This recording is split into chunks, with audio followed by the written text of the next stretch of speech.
would like to compliment Minister Goyal for the way he's going about the trade agreements for India. To complement the bilateral actions that are being done, you also need to strengthen the multilateral system. And we'd like India to take a lead in doing that. And I think Minister Goyal and his team are going to be working on that with us. 14 will be looking to how do we make the trading system, the world trading system, more resilient so it can support countries like India that are growing in such a dynamic fashion. An extremely good meeting, and I'd like to compliment Minister Goyal for the way he's going about the trade agreements for India. India is growing at a very fast rate. Of course, you cannot have good GDP growth without good trade growth.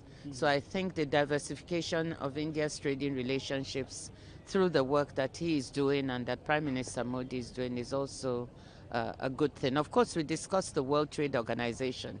To complement the bilateral actions that are being done, you also need to strengthen the multilateral system. And we'd like India to take a lead in doing that. And I think Minister Goyal and his team are going to be working on that with us. And what role do you see for India in the next MC14 meeting? I think India can play an extremely important role. India is dynamic, it's innovative, it has many good practices to share with other developing countries. And at MC14, we'll be looking to how do we make the trading system, the world trading system, more resilient so it can support countries like India that are growing in such a dynamic fashion. How can we position it so that India and other developing countries can take advantage of emerging new opportunities in diversification of supply chains where India stands to benefit, in digital trade, in green trade. So it will be a very important ministerial to look at what reforms can the WTO do to strengthen it. And what are the good things about the WTO, of which there are many, which the WTO should strengthen also and keep. And of course, we'll be looking at some of the issues that India is interested in, like past mandates to do with public stock holding.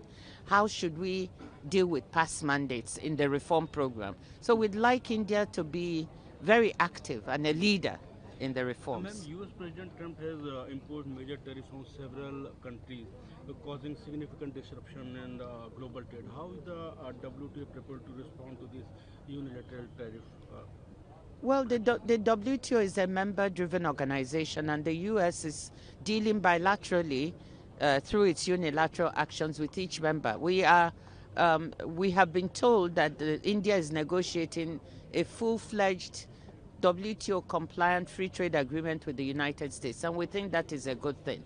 Now, even though the system has been disrupted severely, it is important to note that 72% of world trade is still going on WTO terms. So it has come down from 80%. So yes, the system has been hit, but it is resilient. And this is something that members of the WTO should be proud of.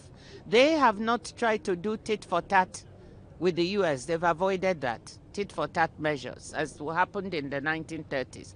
They've also not done tit for tat with each other. They're still trading with each other on WTO terms. So I think the question now to ask ourselves is, how do we build further resilience? Some of the criticisms made by India, by developing countries are valid. Some of the criticisms made by the United States are also valid.